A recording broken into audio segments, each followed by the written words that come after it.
Welcome back to Lamp Talk. In part 2 of our conversation with Martin Smith and Lee Eldridge, we go deeper, literally.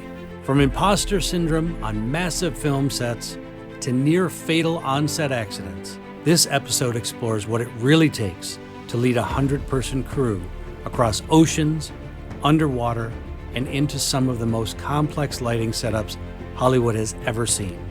Martin and Lee pull back the curtain on the emotional toll, the physical toll, the technical innovations, and the quiet leadership it takes to survive and thrive in this game, and still love it. In part 1, they told us all about how they got here. Part 2 is why they stay. We went to a party, a Christmas party. They call it That's a Wrap, and it was a charity sort of fundraiser, and all the crew around London, mainly commercials guys, isn't it? Yeah. Would turn up to these parties, and Martin said, "We're going to go to this." Yeah, right. Yeah, we go. And the night we went there, we ended up bumping into 2 guys that was potentially up for Mission Impossible Fallout. It's not quite true. That was well planned and well schemed. We went down to the party with a bit of an agenda to try and, meet Rob Hardy, and there was one other DP that we went down to just have a chat with, and to talk about the movie a little bit and sort of slide into the the frame, as you'd say. Yeah. So I think we actually talked about it that night. I'm not sure I'm ready for a main unit. It's a big undertaking, it's a big step up. And he was like, "Nah, you're going to be fine. You've done this."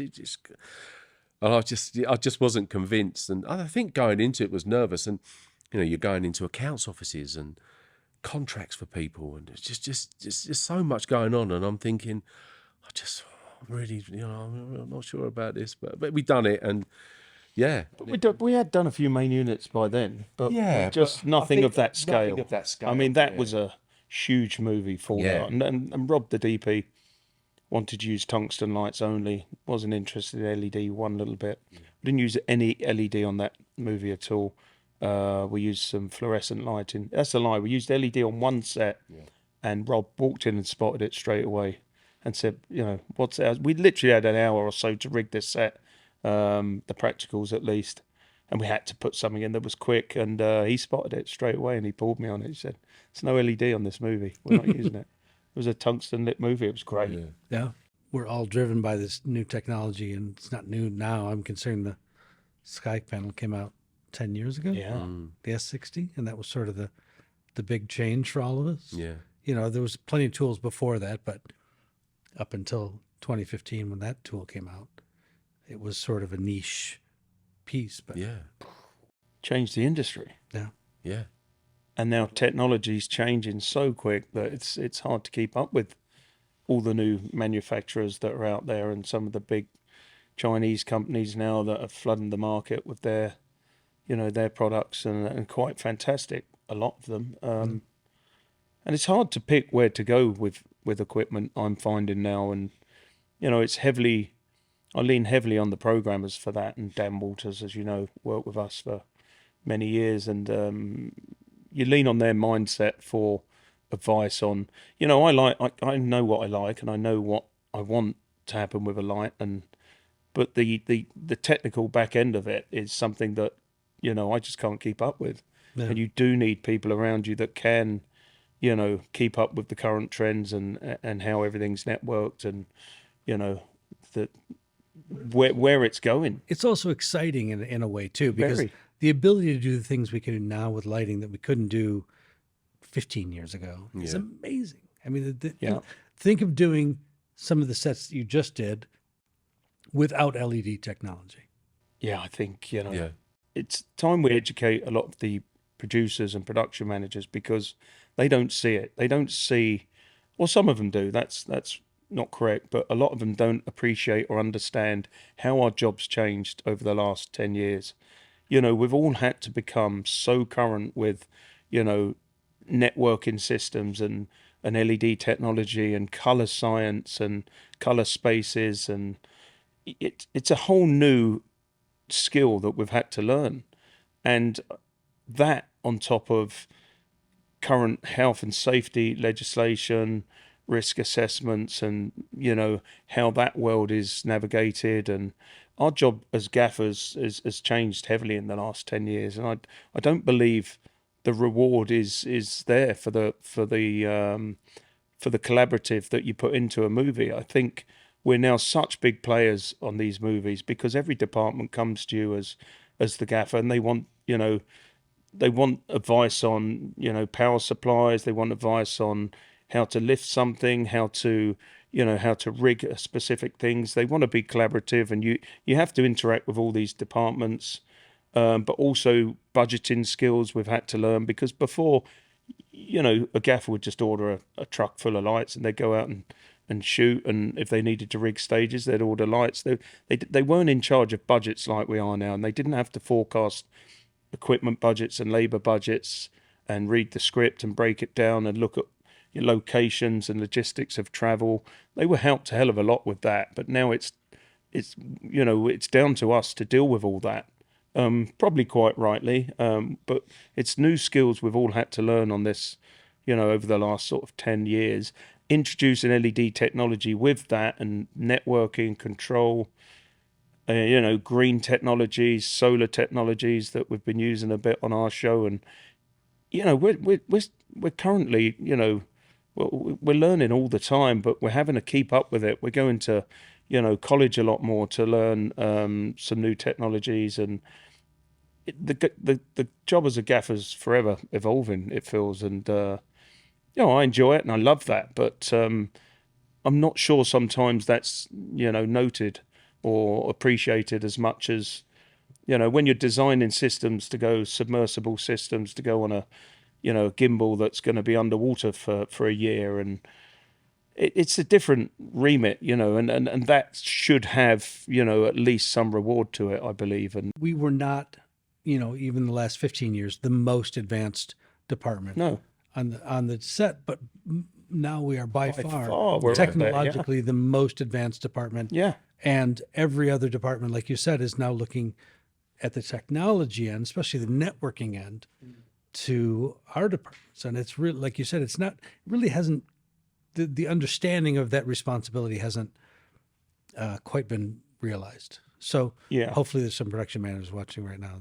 I'm sure, but they probably think it's always money, isn't it? But it's not. It's not that. It's the responsibilities now on the gaffer and the electrical team, from the best boy and the rigging gaffer, the head of practicals, and our chief rigger or head of rigging. There's a hell of a lot of pressure now to hit deadlines, to hit budgets, to hit targets, and to do them all safely, and manage a team of up to 100 crew. We roll with 100 quite a lot of the time. It's a hell of a responsibility, and you look around at some of the money that is paid to other departments, and you just think, I don't think it's quite shifted, quite distributed fairly enough. I'm a big believer that everyone should be rewarded for the input into a job and the level of that, and we're trying to change that as a little by little, and it isn't all about the money, because I thoroughly enjoy what I do and I wouldn't want to do anything else. But, that topic does need talking about. I think so too. And like you said, there's a lot more responsibility for safety. Sure. These are the things that it's not the Wild West anymore. We're not just throwing cable out and running and gunning the way we, would even 15 years ago. Yeah. We have a lot more responsibility for making sure that, not even underwater, just on a day-to-day basis. Day-to-day. I still think we get away is probably the wrong term, but I still think what we do, stunts and alike, there's a level of danger to it, obviously. But as a film crew, I still think that the health and safety has got a way to come. It's because I don't think you could apply the same level of health and safety as you could a construction site, for argument's sake, right? Based on the fact you never get anything done. Yeah. And I think the sets, just the way that they're built, and everything's evolving, but there's still a level of dark ages now around some of it. But part of the problem is that we've all done a very good job in all of our respective departments of keeping people safe. Yeah, yeah, Even maybe when they shouldn't have been safe. For Yeah. some reason, we've been able to do that. And, Yeah. and that's an amazing feat in itself. That, yeah. that considering the things that we do and the places we go to do it, that it's as safe as it is. And the hours as well. I think that also is a topic of conversation that tired. Yeah. People get tired. You know, we're not machines. You know, breaking turnarounds and everything else. That it's just a much bigger conversation, probably for a different podcast. But It is, but I think that it's a reality. it's a reality. And I think that if you're a young filmmaker, you're willing to throw a lot of energy Yeah, into achieving your goal. yeah, Yeah. And as young filmmakers, I'm sure we all cut corners in safety that we wouldn't do now Yeah. as people who have seen more things. Mm. And so the idea is that if we can find systems that achieve safety and allow you to still produce the product you need to produce, that's the balance. But I don't think there's ever a bad time to talk about it. No. I think safety's number one. I mean, I Yeah. really do believe that. And having, put 30, 40 people in a tank of water with, submersible lighting and done that in a safe manner, it proves that it can be done, and it does cost money, but it can be risk assessed, and Right. methods can be produced to do that. But it doesn't always come cheap, and it doesn't always, it's not always the quickest solution. And manpower, the people power can, it can be, the numbers can be up to do it safely, and that needs to be appreciated and understood that, you can do these films, you can do them safely, but it can cost. Yeah. There is a cost to that. Yeah. But that should far outweigh anything else, and the money should be put aside for doing things safely. Budgets and times and schedules are getting tighter and tighter, but we can't. There's no way we can cut any corners on safety. I had an accident at work. I spent 6 months out of work. Wow. I fell through a set floor for one reason or another. But I injured myself. I shattered my ankle and I impaled myself on a scaffold pole into my back that ripped a whole 6-inch sort of diameter hole into my back. And, I know what it feels like to take 6 months unpaid out of work. And then the sort of repercussions of that, being out of work and being at home with the family and knowing that you're not earning and the bills are stacking up. And, we don't have insurance like you do here in the US. In the UK, it's down to who's at fault and can you sue them. And if you can't sue them, then nobody's liable and you don't get any payment. There's not this pot of money for people that accidents do happen, unfortunately, and mine happened for one reason or another. And, I feel that there should be cover put in place on film sets, not to point fingers, but just to say, you're part of our family, you're part of the team, and, there's a few quid to help you for the next few months till you can get back to work. No. We don't have any of that, and that's a real shame because, the safety aspects and the budgets for that should be there, and we can't be cutting corners. So, they need to find the money for that. Again, there's not a bad time to ever talk about this stuff and to keep people thinking about it all the time, because it's very easy to forget about it, and it's very easy to try and move quicker than you should and, Yeah. Sure. Yeah. and think that it'll be okay. But I've said to I don't know how many UPMs, is that the answer you want to give in the deposition? Yes. That we can't afford this piece of safety equipment. Yeah. Is that the answer that you want to look at somebody's family and say Yeah. to them? And When we're both standing in court, yeah, what did we do to mitigate this from happening? Or no, and I think we can all do better at it, for sure. And one thing is we can all look out for each other, and that's the interdepartmental beauty of the film industry. Is I think we do all look out for each other as crew members, and if you see something dangerous happening on a set, you're all deputized to put the flag up and say, hang on a minute, I'm not comfortable with this. This can't happen. Somebody's going to get hurt. No. Because we all get tired, and if somebody's not watching your back, and I'd rather someone come to me and say, "You sure you want to do that?" Because this doesn't look safe. Maybe I've missed something. Yeah. It's quite possible. Tiredness, long hours, 7-day weeks. You do get tired, and we all need to look after each other, and safety has got to be number one. Martin, you've had the great opportunity to work with some of the finest DPs on the planet. How do you very quickly adapt to their styles, to their quirks? How do you manage to allow them to see their vision through you? How do you become that conduit? Well, I've in the past, working with a new DP can be quite daunting for both, really, in the partnership. And I've looked at previous work. I've contacted previous gaffers that have worked with DPs. That's the beauty of the ICLS. I could send a mail or pick up the phone or put on one of the Discord channels, who's worked with this DP, what they like, what do they like, what don't they like, and you can learn pretty quickly that way. But I think you have to get on a call as early as possible and do a bit of just communicating, a bit of talking. I think you can learn a lot in the first sort of hour's conversation with a DP of style of work, what they expect, how they want to collaborate. A lot of DPs want to take full control.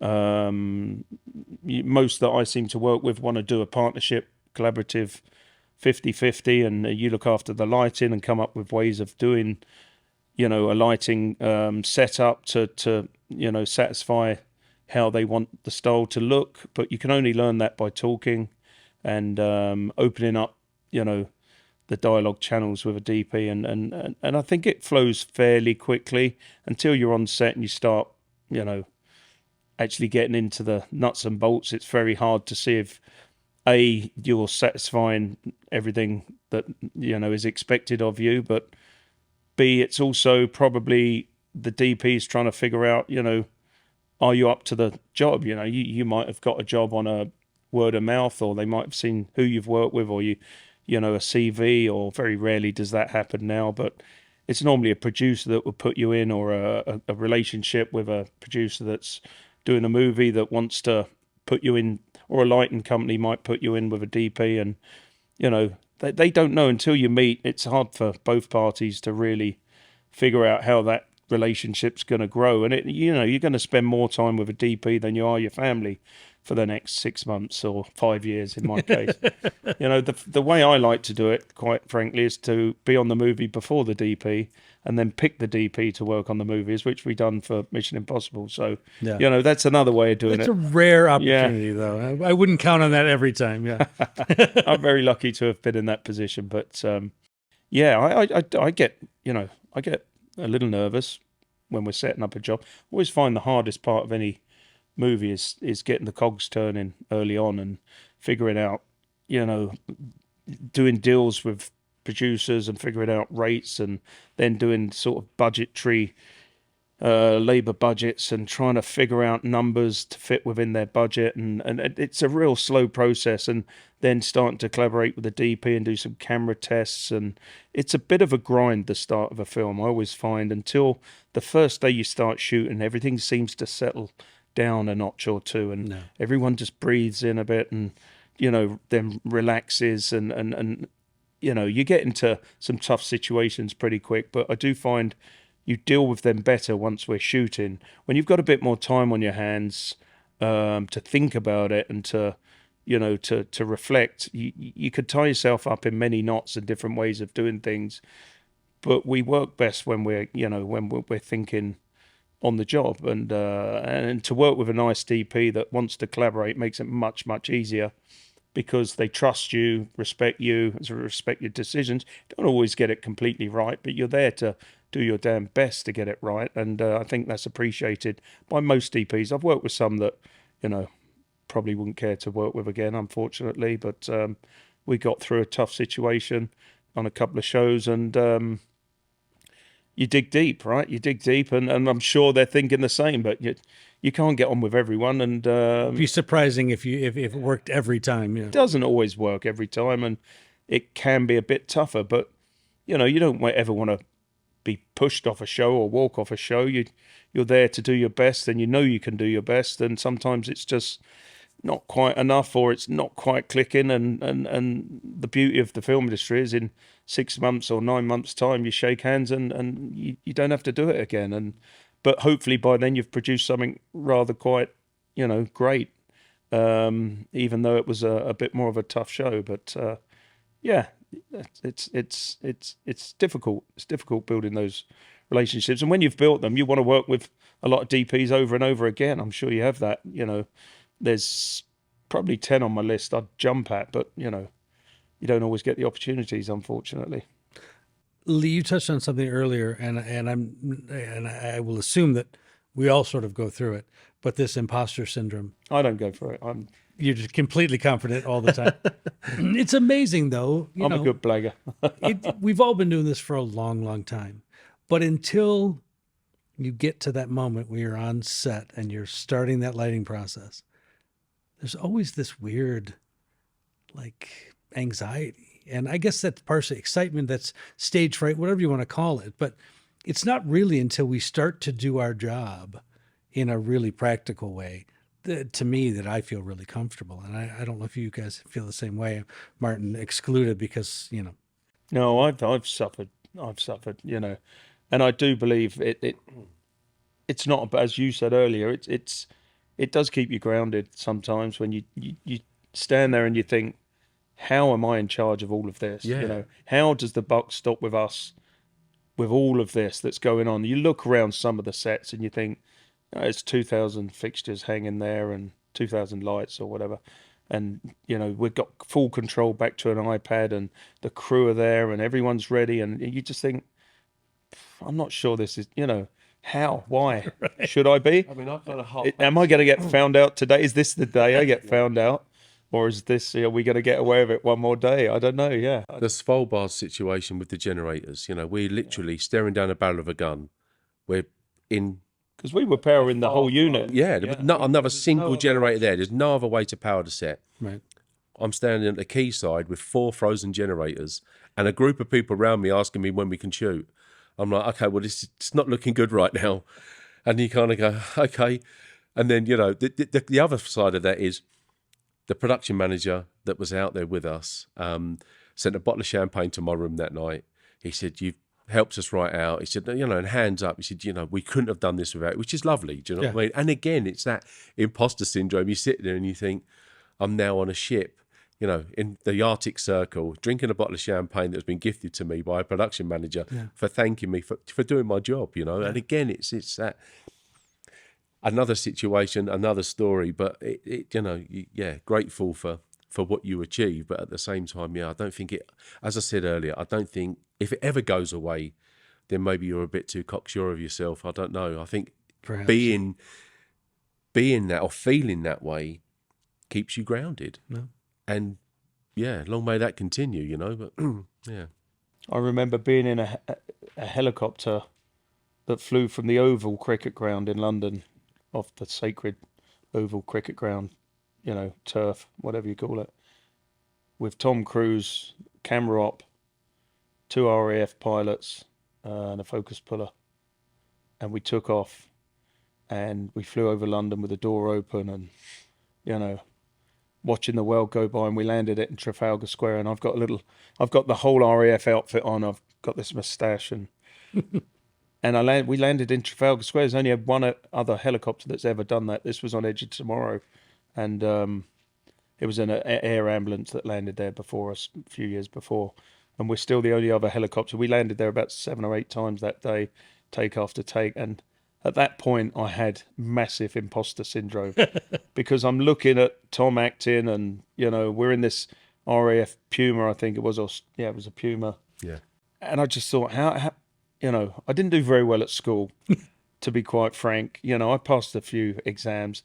I smashed electrical college. I'd done a full electrical apprenticeship before even I had a whole previous life before the film industry in the electrical, in the domestic electrical world. And but now I'm in a helicopter with Tom Cruise landing in Trafalgar Square, just thinking, how did this happen? really, this is massive imposter syndrome. Right. And, still to this day, I laugh about that, just thinking. and every time, we've talked before, myself and Tom, and we've said, these situations you just wouldn't get in any other industry, and nobody would believe. And since then, we've done a few other things, that have been one-offs.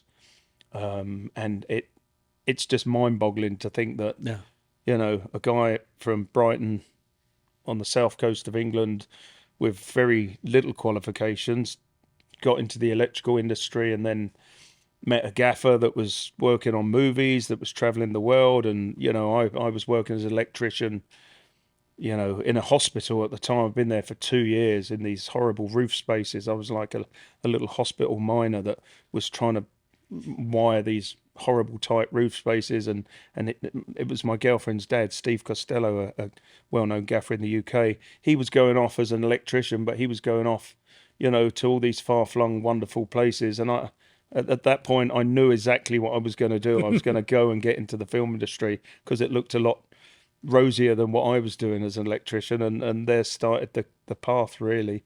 And from that moment on, I knew I was going to, somehow worm my way in, whether they liked it or not. And yeah, it's the imposter syndrome has been there from time to time, and it is when you're, doing some of these magnificent, high-end moments that you just don't expect you should really be part of. As a gaffer, as a best boy, as a person in the industry, you walk into a room and you notice the light immediately, and you already notice how it feels. And that's such an instinctive part of years and years and years of doing this. And that's what I love about this part of it, is that for us, light is it's not a job so much. It really is part of our DNA. Yeah. Because it becomes so instinctive. It becomes instinctive and obsessive.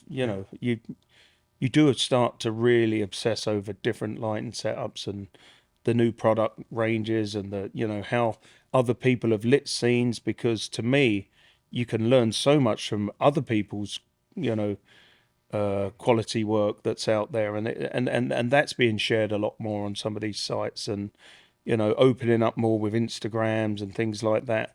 And some of the sets we work on, they don't like you taking pictures. They don't like you sharing. And I always say to them, it's a crying shame, because that's how people are really educated, and people, start to learn how to, how much is expected of them if they're going to take this career path. And, it's good to share those projects and films we've worked on. I really feel that sometimes some of the things I post may seem like, I'm just posting it because for the bravado but it's more because I get a lot of people reach out to me to ask how things are done on a one-to-one. I try and reply, and they ask all sorts of questions, and I like to be able to look at other people's work that they share, because we're all learning every day, and it's good to see. It really is. So, but you're right, it becomes part of your DNA. You just know, although mainly most people say when I'm at home, I just leave any old lights on, and it's pretty dreadful lighting, to be quite honest with you. There's nobody to turn them off. Yeah, exactly. It's like,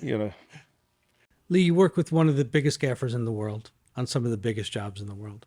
How do you balance working with him, vast amounts of gear and people and time constraints and all those things, while still trying to contain some sort of joy and levity in your crew and manage personalities in a way that are bigger and bigger as your jobs get bigger?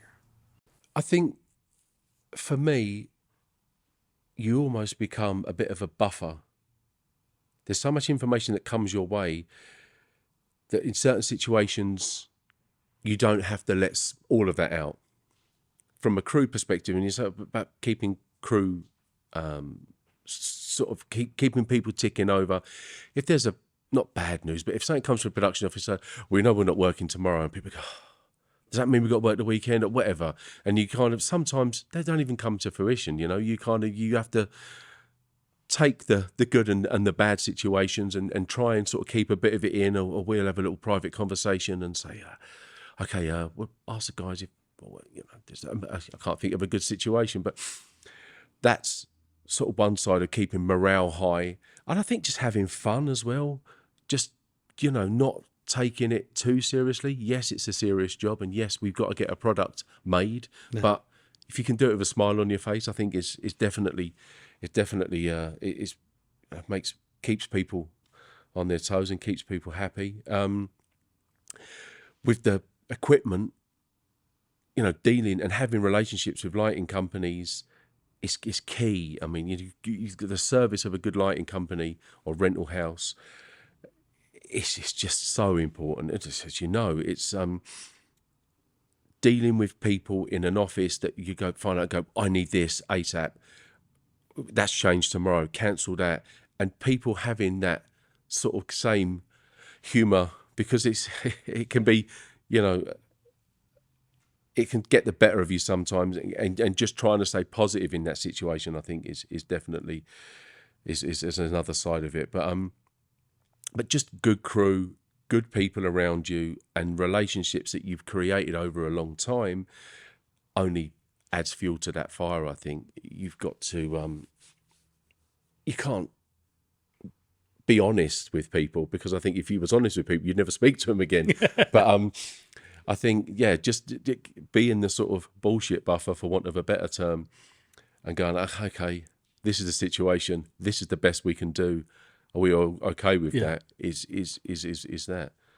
It's like any partnership. There's good cop, bad cop, and on any given day, either one of us can be that person.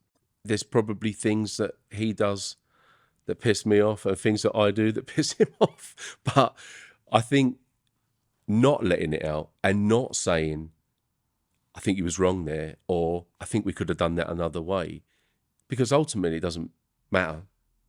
If you get through the situation, Right. it blows over. There's been situations, I think, that have just been chaotic and mad, and we probably said things in a funny way to each other or whatever, but I don't think we've ever had a cross word. No, we've never. I know. Honestly, I think it's, at times we need to have a better relationship than you do with your wife, or because we spend more time together than you do at home. Who were some of your mentors? Who were the gaffers that you worked for that helped shape your career? And what's the most important lesson you learned from them? I don't think there's one single lesson. I've learned many, but I've worked with some greats. I worked with Kevin Day, Eddie Knight, Ray Potter, Biggles, Chuck. These are all gaffers that are well known and respected in the UK. And from each and every one of them, you learn something. You learn a little bit from their mistakes as well, by the way, which I always find quite fascinating. But you also learn from the way they are respected on set, the way they light, the way they collaborate, and we learned the etiquette of how to operate with some of these bigger names. And I think it's important that they are respected for the movies they've made and been part of. And just to be, I always say I aspire to be like a lot of those greats. I'm still not there yet. I'm working towards. But I like to work with kind, well-mannered, nice-natured people, but with a cheeky twist and a story to tell, and I think you learn more when people feel that they can approach you to talk to you openly about situations. And I think that's why myself and Lee get on so well, is we can talk openly about any situation. We will take it behind closed doors if it's about a crew member, and we'd make a plan of how we're going to deal with whomever. I mean, you can have 100 people with different personalities working for you at any one time. There's going to be problems on set. There's going to be situations that arise.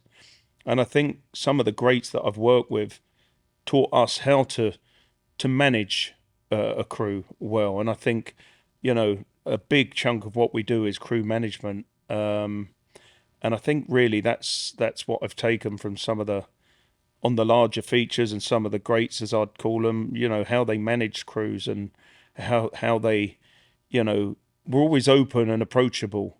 And I find during my time, there was many closed gaffers that didn't really want to discuss situations, or didn't want to open up, or didn't want to really help educate you. And I just think that's that's a thing of the past now. You know, the way we're heading now is much more openness, much more diverse, much more, you know, collaborative and communication, and we are a team first and foremost. If one of those members isn't part of the team or not performing, you want to help. You want to see why, because if the team's not firing on all cylinders, you're not going to make it through the day, let alone the week. And crew management really for me has always been a strength, and I think I did learn it off some of the greats, and I think that's helped carry me and the team where we are now is communication and looking out for your team. You know, I really believe, you know, without the team I'd be nowhere. So it's all about the team for me, and managing that fairly and well. The amount of management that goes into a day, a week, a month, a job is far more than anybody is prepared for when they first start gaffing or being a best boy. It's a surprise that the amount of work you do on set is really not all just about lighting. A lot of it is just about managing personalities and dealing with people above your pay grade and below your pay grade. Yeah. I wish there were more classes just on how to be a good manager. Like that's, you know, that's something that would be fascinating to have people learn, and learning it from people who do it well is really fascinating. I've had the opportunity to watch a lot of really amazing people work as you have. And when they do it, when it's done well, it's fascinating. But I think, you know, if I was going to give advice to anybody, I think, you know, both my parents, my nan, who was a massive part of my life, would always say the only way you get the best out of people is by being nice. It's nice to be nice. And, you know, you can go into a room, kick doors down, hold a gun to someone's head. They're going to walk out and they're going to go, who is this guy? Do you know what I mean?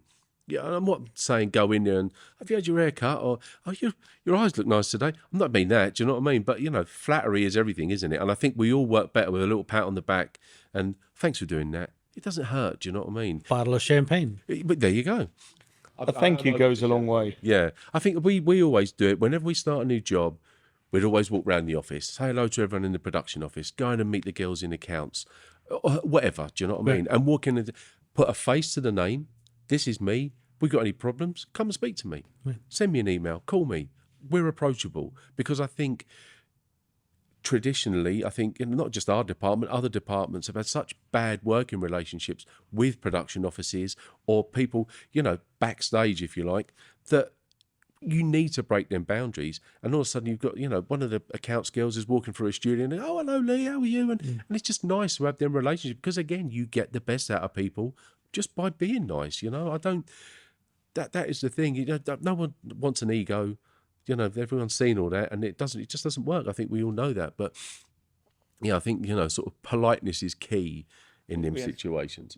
I think the thing with us is we appreciate not just our team, but all the teams, all the departments.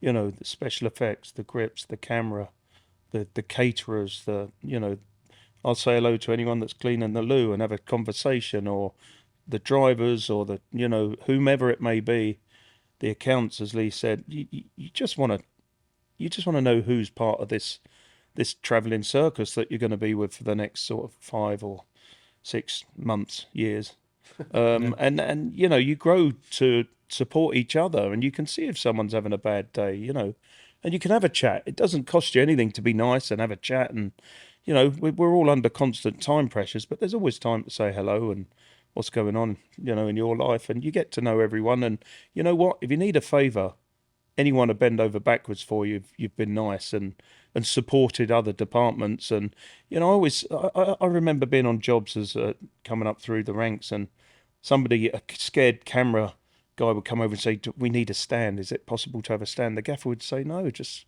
not your stand. Take it. You're not having it." You know. And I think, God, I'm never going to be like that. I'm never going to be that person. And you know, if anyone comes over and they want anything, you give them any. I don't own it. It's being rented for the movie. Take what you want. Yeah. Just keep a note of it and make sure it comes back. That's all I ask. You know, and if it breaks, let me know and we'll get it repaired. Or, you know, but just support you need a power supply for your wind machine, we can fix that. You know, we could do this. We try and collaborate and help and support the whole, the whole movie as opposed to just our department. I think then when you need a favour, you need something cut by one of the carpenters or a bit of welding done on one of your trucks or barrows, or they're just going to do it. They're going to help.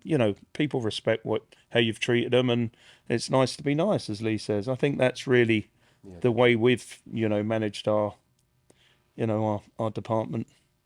And we ask all of our team to be nice, not just us.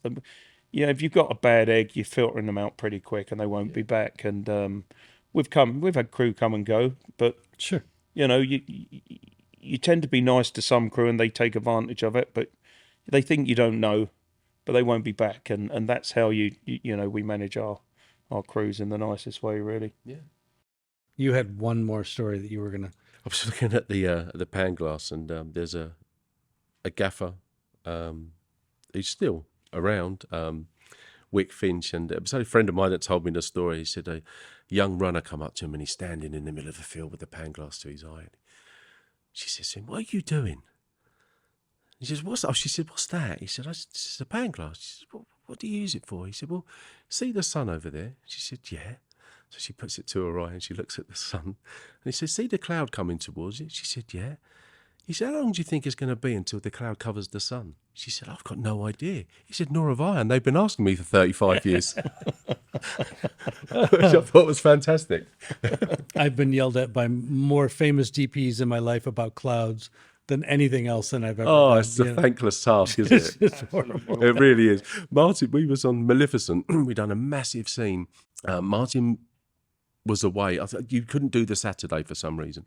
So I'm standing in a field. There's like 500 guys on horseback. It's like a massive scene. Charge, that kind of thing.